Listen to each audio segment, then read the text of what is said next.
Good morning everyone. मैं doctor Maya Agarwal, assistant professor SPC government college Ajmer. आज का बच्चों हमारा टॉपिक है distinguish between nomination and assignment, मतलब नामांकन एवं हस्तांकन में अंतर। अभी तक हम बीमा पत्र के नामांकन हस्तांकन के बारे में देख चुके हैं कि नामांकन मीन्स नॉमिनेशन। जब कोई व्यक्ति अपने जीवन का बीमा करवाता है तो उस जीवन बीमा के अंतर्गत या तो व्यक्ति स्वयं जीवित रहेगा तो उसे जीवन बीमा के अंतर्गत जो पॉलिसी का जो मूल्य है वो प्राप्त हो जाएगा, स्वयं को प्राप्त हो जाएगा। यदि उसकी मृत्यु हो जाती है तो उसके पश्चात उसके नॉमिनी को पैसा प्राप्त करने का अधिकार मिल जाता है। तो आज हम देखने जा रहे हैं कि नामांकन और हस्तांतरण में क्या अंतर है। दोनों ही बीमा के अंतर्गत काम आते हैं। तो सबसे पहले अगर हम देखें तो मीनिंग अगर हम देखें दोनों का तो अलग अलग है। नामांकन के अंतर्गत वह क्रिया है जिसके द्वारा एक बीमित बीमा पत्र की अवधि में अपनी मृत्यु होने पर बीमा राशि किसी दूसरे व्यक्ति को प्राप्त करने का अधिकार प्रदान कर देता है, जबकि हस्तांकन वह प्रक्रिया है जिसमें कि व्यक्ति बीमा पत्र का स्वामित्व अधिकार ही अन्य व्यक्ति के पक्ष में हस्तांतरित कर देता है।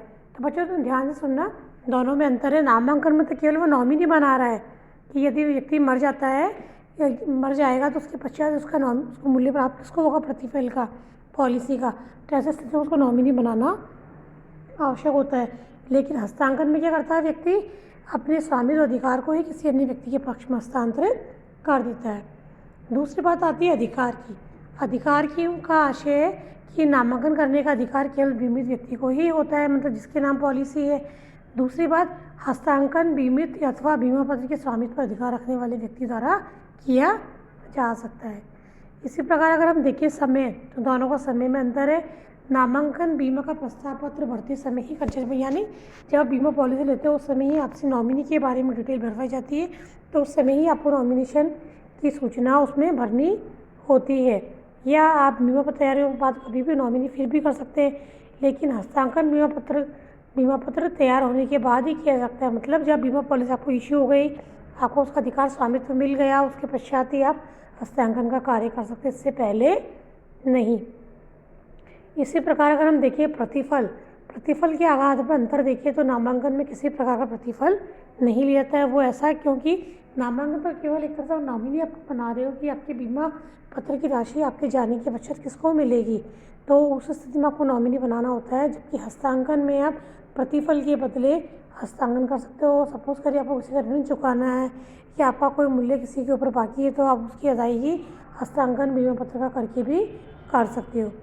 इसी तरह से अगर हम देखें बीमित का अधिकार का मतलब है यदि एक व्यक्ति बीमा धारक ने अपनी बीमा पॉलिसी का नामांकन कर दिया है तो नामांकन के पश्चात भी बीमित का ही बीमा की पॉलिसी पर अधिकार रहेगा। वो जो अधिकार नॉमिनी तो केवल उसने बनाया उस स्थिति में जबकि वह स्वयं जीवित ना रहे, तो उसका प्रतिफल जो बीमा की मूल्य की राशि है वो उसको प्राप्त करने का अधिकार वो देता है, लेकिन एक्चुअल में जो पॉलिसी पर राइट है वो उसी का ही रहेगा।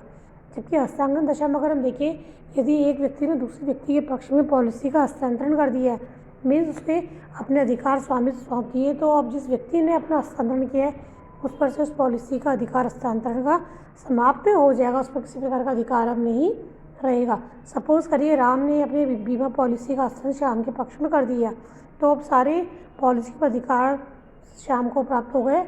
ऐसी स्थिति में राम का उस पर कोई भी स्वामित्व अधिकार शेष नहीं रह जाएगा।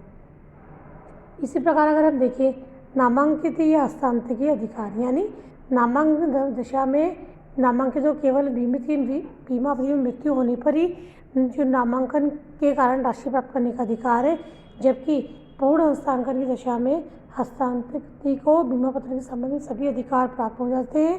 वे चाहे तो इस हस्तांकन का पुनः अन्य व्यक्ति के पक्ष में भी हस्तांकन कर सकता है। इसी प्रकार अगर हम देखें निहित स्वार्थ, यानी नामांकन दशा में किसी प्रकार का निहित स्वार्थ उत्पन्न नहीं होता है, जबकि हस्तांतरण दशा में निहित स्वार्थ उत्पन्न किया जा सकता है। तो बच्चों ये कुछ बिंदु हैं जो कि नामांकन और हस्तांतरण में अंतर को स्पष्ट करते हैं।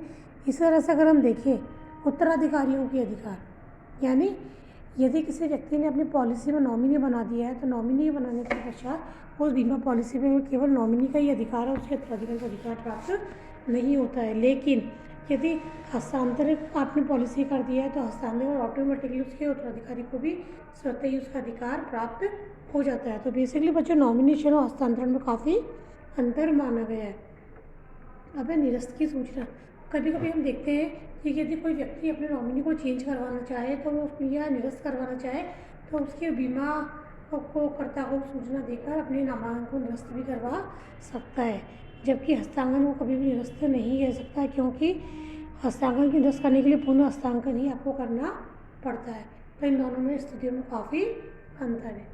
अगला जो बिंदु है गवाह। नामांकन के लिए अगर किसी व्यक्ति को आप नामांकन किसी के पक्ष में करते हो तो उसके लिए आपको गवाह की आवश्यकता नहीं होती है, जबकि हस्तांकन के लिए आपको गवाह की आवश्यकता अनिवार्य है। आप किसी गवाह की उपस्थिति में ही साइन कर अन्य व्यक्ति के पक्ष पर हस्तांतरण करते हो कि आपने पूरे होशोवास में अपने सही प्रकार से निर्णय लेते हुए, अपने विवेक से निर्णय लेते हुए अमुक व्यक्ति के पक्ष में हस्तांकन किया है। फिर है लास्ट हमारा अगला बिंदु हम देखिए वाद प्रस्तुत करना, मतलब केस। यदि नामांकित को बीमा पत्र के अंतर्गत प्रस्तुत करने का अधिकार नहीं मिलता है, मीन्स नॉमिनी को किसी भी तरह का केस करने का राइट नहीं है, जबकि हस्तांकनकर्ता में बीमा पत्र के साथ साथ सभी अधिकार प्राप्त हो जाते हैं, तो ऐसी स्थिति में वो अपने अधिकारों के लिए वाद भी प्रस्तुत कर सकता है। अगला बिंदु है भुगतान से पहले मृत्यु। सपोज करिए यदि बीमा राशि के भुगतान से पहले ही नामांकित की मृत्यु हो जाती है तो बीमा राशि का भुगतान बीमित के उत्तराधिकारी को किया जाता है, जबकि नामांकन हस्तांकन में ऐसा भुगतान उसके उत्तराधिकारी को ही हस्तांकित के उत्तराधिकारी को ही किया जाएगा। तो इस प्रकार बच्चों दोनों में अंतर है।